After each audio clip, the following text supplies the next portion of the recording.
Yes, welcome to Monuments of Life podcast. So today we are privileged to be with one of our guests. We are starting with her this interview today. She's the owner of Little Angel Schools in Isiolo County. It's one of the best schools in this region. Welcome, Sana, Madam Jane Mwangi. From Isiolo, but my home, I'm born in Meru County, Meru Central. Yes, I grew there. I went to a primary school around Meru town, and from there I proceeded to St. Mary's High School. That is way back in 1970. That's why I went to secondary school.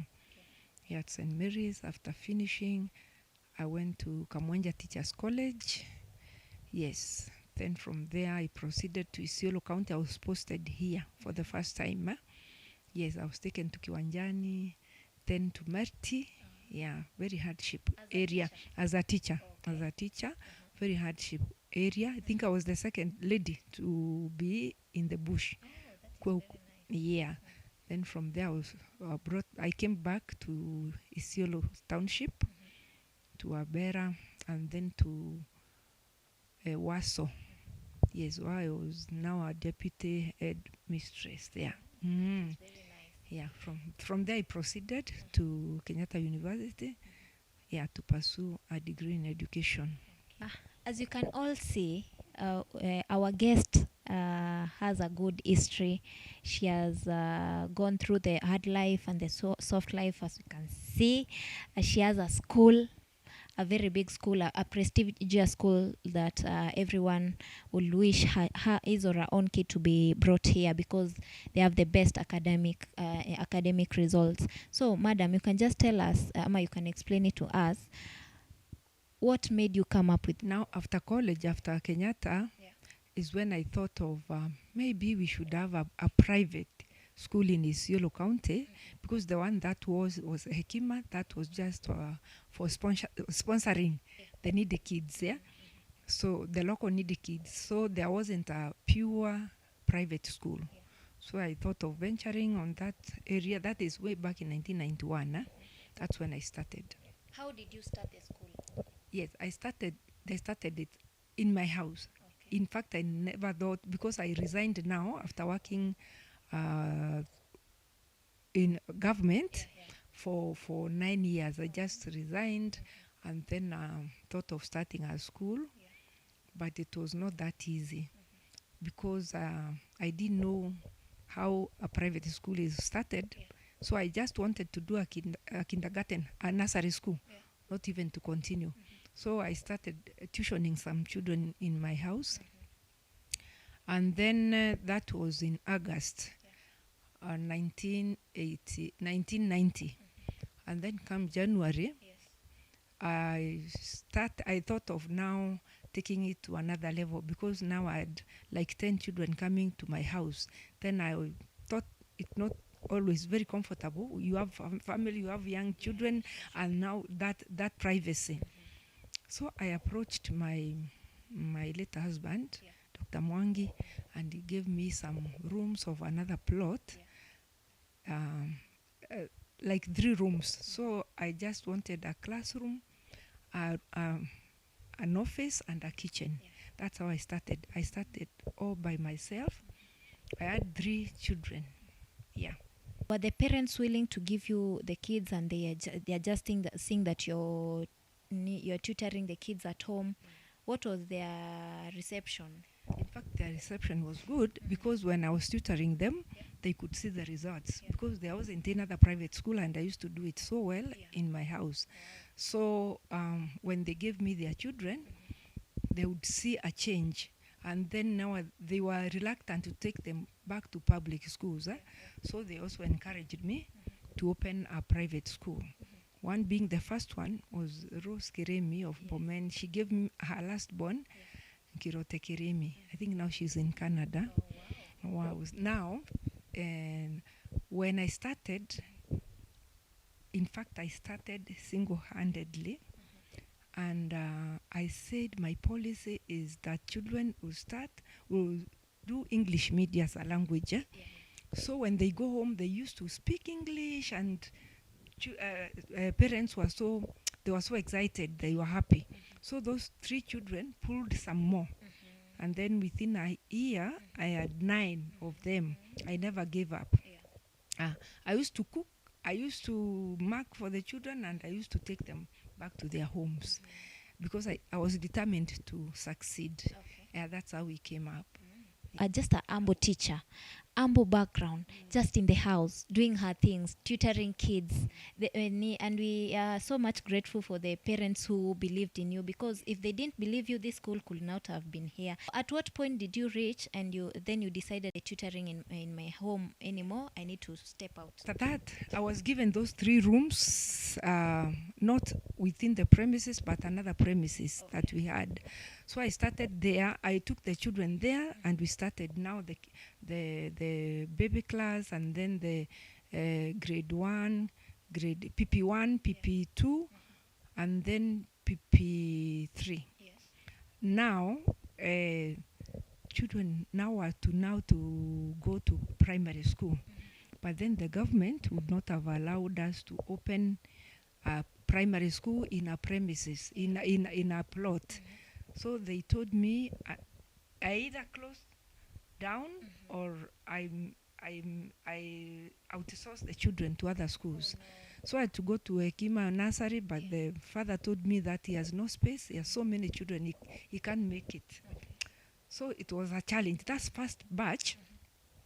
Now I had to go back to these other primary schools, the Kiwanjani, the Wabera, and parents were so bitter. They were grumbling. They told me, you cannot give our children this good quality education, and then we take them back to a public school. Do what you are to do, and see to it that you open a school, grade 1 now going upwards, a primary school. So I went to the county council offices to ask for land, because I could not even afford to buy one. Even I didn't know where to buy. They told me it's hard unless I see the DC, district commissioner. Luckily enough, that district commissioner was teaching his children. Mr. Lelon. So there were promises that I would get, but I went there, I tarmacked it so many times. And then one day when he was taken for transfer, he was going for transfer. He sent his driver to pick me. I went to the office. Then he told me, because of the good work that you have done for our children, and especially our 2 girls, just go. That I met in the office, there were the county council, the surveyor, the physical planner. I think there were like 9 people. Then I was told that the physical planner was instructed by the DC to show me the best place where I can put up a school. That's how we ended. We went round, but then we ended up here. So I was given free by the government, one, because of the good work. Mazuri kufuata na mabaya ukufuata. She did the good work, and the good work paid. She got a land and she started a school. What year did you start the school? Did you officially come to this place? I came here in 1994. Yes, that's when I settled here, and children now started coming. That now I got a population of 100 children going up like that. But I kept to the standard and media English speaking language. As you've been in this industry for the longest time, you've tutored different students. What challenges have you undergone while you were continuing to grow this school? There are many challenges when starting a new thing. Nobody knew about private school in Isiolo. So it was a great challenge, but I tried to convince the parents. I used to call meetings, and even to nurture the children, maybe the behavior, everything, so that when they go home, they look different from other children from other schools. That one I made. And then I said, results will talk for themselves. Because even if I market, even if I do what, and there won't be results, then it will be useless. So in 1989, we did our first KCP, and we emerged the first. Since that time, we've never turned back. we stood there. For those who are Isiolo residents, they can attest that Little Angels is one of the best schools in this region, and many students from different parts of the country, they have studied. Others are in different countries. Best grade that you've ever recorded since you started this school, and maybe you can tell us where some of the alumni are. They are countless because we got A's, we got so many passing and going to very good schools. All the national schools in Kenya, there's no even one single year that we don't admit. They don't admit our pupils from this school or students. And I think I'm proud of, because every sector we have water engineers like Aro Murogo. Those are the alumni, the first ones. Even we have Macharia here, Red Cross, the manager. And then we have a girl. There are so many. Even we have aeronautics instructors in China. And there's one girl that's called Amina Jarso. She's a pilot. Wow. And although we have more than 22 pilots as we are talking, but that one From this school? Yeah, from this school. Wonderful.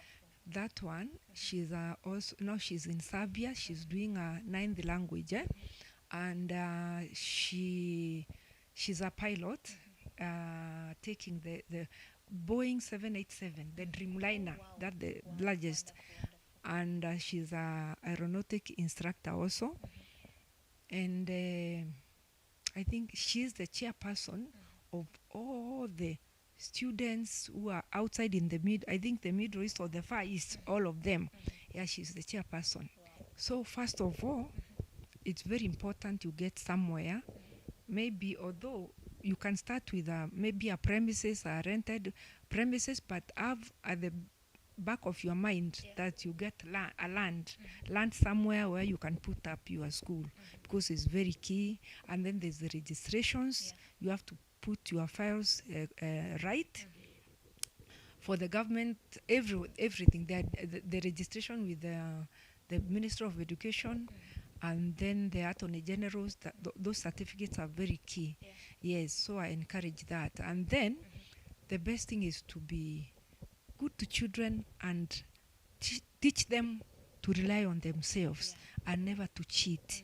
Let them work, compete with themselves. Let one compete with yourself. Yeah, give your best ability, and don't try maybe to be truant or to steal exams or to do what. Yeah, because you need to be truthful throughout your life. Yeah, because you are giving education for life. Yeah, not from little angels. Now you are wasting. That is very nice, and that's a nice motto. You are told to nurture the kids in the way that when they grow up to their old age, they will never forget, they will they never depart from those deeds, the whatever things that you taught them. So now that this school has thrived since 1990s, do you have any regrets? I can't. Though it's a struggle, and it's not easy. I cannot say it's easy, because it's not all about money. It's about nurturing children, and then you get satisfied when you see the results. And the children, when you hear they are here and there and they are doing well, that's your satisfaction as a teacher.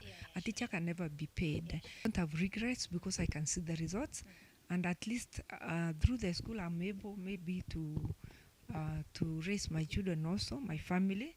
That one is also very key. It has impacted the society in a big way, because here we have populations. I think we have 1,000 kids, pupils, and so many have come from almost, because there's a pure day school, they have come from within Isiolo town. And when after they go for their studies, they finish and they come back to the society, the fruits are seen, and parents have testimonies.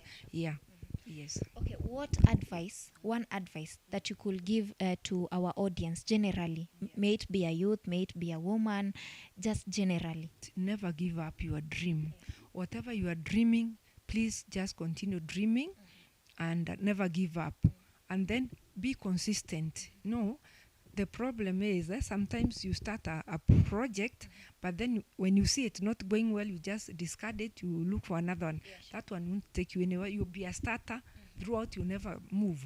So run with it, even if you start, you are humble beginnings, just start and then learn the tricks of that game, and you succeed. Thank you very much. I've been your host, Jack. Till we meet again. Bye bye.